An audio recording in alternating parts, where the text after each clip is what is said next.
여랑여랑 정치부 이동훈 기자와 함께하겠습니다. 첫 번째 주제 보시죠.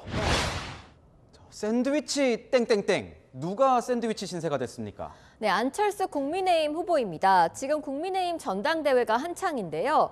이틀 전 발표된 국민의힘 지지층 대상 여론조사에서는 김기현 후보에게 밀려서 보시는 것처럼 2위를 차지했습니다. 그렇군요. 김기현 후보를 향해서 땅 투기 의혹을 제기하면서 압박했는데 오히려 되치기를 당한 것 같습니다. 네, 황교안 후보가 먼저 국민의힘 토론회에서 울산 KTX 역세권 연결도로 시세차익 의혹을 제기했고 안철수 후보가 다음 날 문제 제기를 했는데요.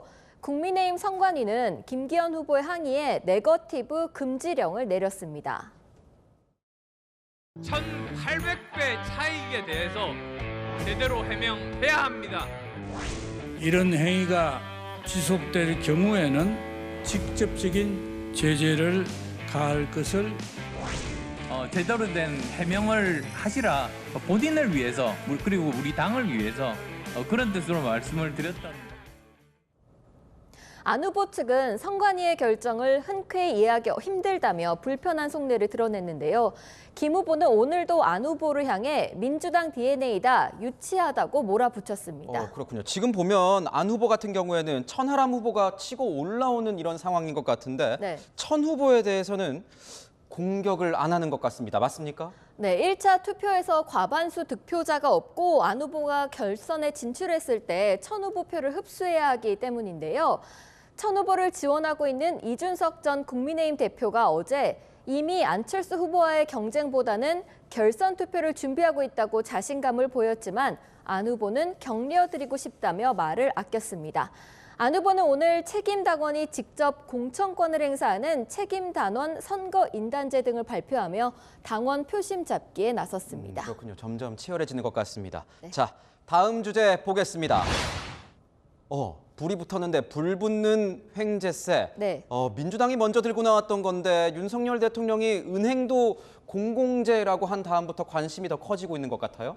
네, 윤 대통령이 지난 13일 수석 비서관 회의에서 은행은 공공재적 성격이 있으므로 수익을 어려운 국민, 자영업자, 소상공인 등에게 이른바 상생금융 혜택으로 돌아갈 수 있도록 배려하라고 강조했는데요. 횡재세 도입을 주장해온 민주당은 윤 대통령의 말을 이렇게 해석했습니다. 저희는 저희의 횡재세 논의에 화답하는 것으로 이해하고 있습니다. 에너지 관련 기업들이 과도한 불로소득 또는 과도한 영업이익을 취한 것에 대해서 전 세계에서 이미 시행하고 있는 것처럼 횡재세 개념의 부담금을 부과하는 것도 검토해야 된다고 생각합니다. 그러니까 민주당이 좀 주장해왔던 거라서 국민의힘 입장에서는 좀 난처할 것 같은 입장일 것 같은데 어떻습니까? 네, 추경호 경제부총리도 횡재세 도입을 반대했었고 정진석 국민의힘 비대위원장도 이재명 대표의 주장을 비판했었습니다. 포퓰리즘 정책을 다시 꺼내 들었습니다. 오늘만 살자고 미래를 저당 잡을 수는 없는 것입니다. 국민의힘은 윤 대통령의 발언 이후 은행의 수익을 어려운 자영업자, 소상공인과 취약계층의 상생금융의 혜택으로 돌아갈 수 있도록 해야 한다며 은행의 공공성 확보 문구를 담은 내용의 개정안을 발의했습니다. 법안을 대표 발의한 김의곤 국민의힘 의원에게 국민의힘은 횡재세를 반대하지 않았냐고 물었더니 은행이 천문학적인 이익을 얻고도 사회적 책임을 다하지 않는 것을 더 이상 두고 볼 수는 없다. 그렇다고 관치로 돌아가자는 것은 아니다. 이렇게 말했습니다. 그러면 윤석열 대통령과 이재명 대표가 다 들고 나온 거니까 국회에서 법안 통과는 좀 쉬울 것 같습니다. 어떻습니까? 네, 민주당도 관련 법안을 조만간 발의할 예정인데요.